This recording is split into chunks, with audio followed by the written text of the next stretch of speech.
Dieu nous parle. Chaque jour, Charles et Carole vous présentent la leçon de l'école du sabbat.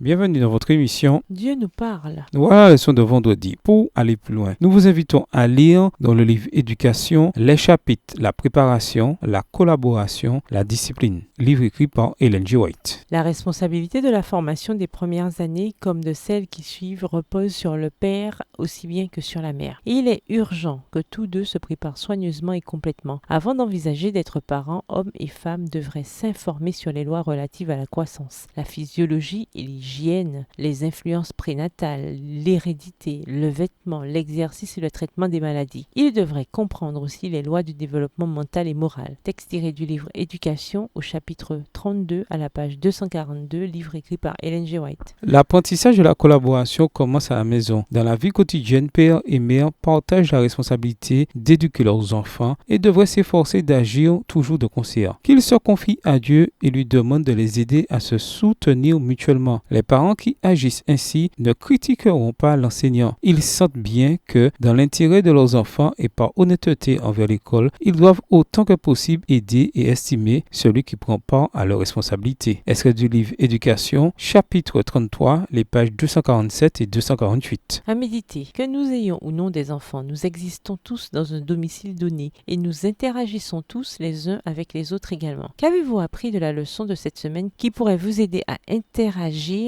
ou même à témoigner auprès d'autres personnes à l'endroit où vous vivez ou bien ailleurs? Nous avons tendance à voir l'éducation comme une bonne chose. Après tout, qui peut avoir quelque chose contre l'éducation? Mais est-ce toujours le cas? Quels seraient les exemples d'éducation pervertie et devenue mauvaise? Que peut-on apprendre de ces exemples négatifs qui pourraient nous aider à faire de l'éducation une bonne chose? Comme il a été dit dans l'étude de mercredi, nous avons tous reçu le don sacré du libre arbitre. Tôt ou tard, quand les enfants deviennent de jeunes adultes ou même des adultes, ils doivent prendre leurs propres décisions pour leur jeune vie. Pourquoi tous les parents et également tous ceux en fait qui cherchent à témoigner auprès des autres et à leur enseigner l'évangile doivent toujours garder en tête cette vérité cruciale du libre arbitre. Au revoir. Et à demain si Dieu veut.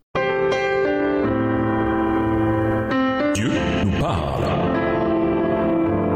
Chaque jour, Charles et Carole vous présentent la leçon de l'école du sabbat.